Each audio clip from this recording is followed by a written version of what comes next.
ដោយមានទីសត្វភាពផ្ទាល់ខ្លួន AG Food អាចផ្គត់ផ្គង់សាច់ជ្រូកខ្មែរសុវត្ថិភាពតាមតម្រូវការរបស់បងប្អូនសម្រាប់លក់បន្តនិងទិញរាយយកទៅធ្វើជាម្ហូបផ្សេងៗ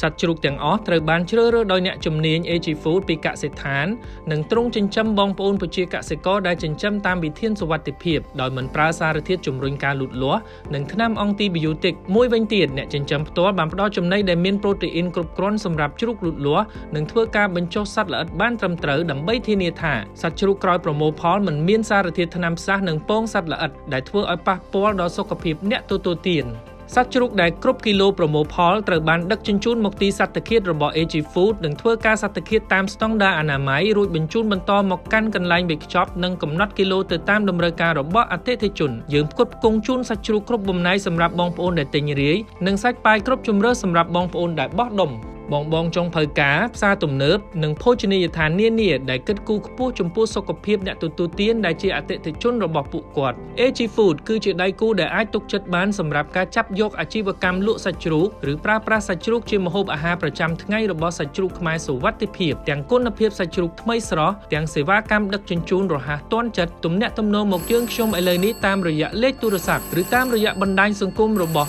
AG Food កសិផលសុវត្ថិភាពគុណភាពល្អបំផុតរបស់កម្ពុជា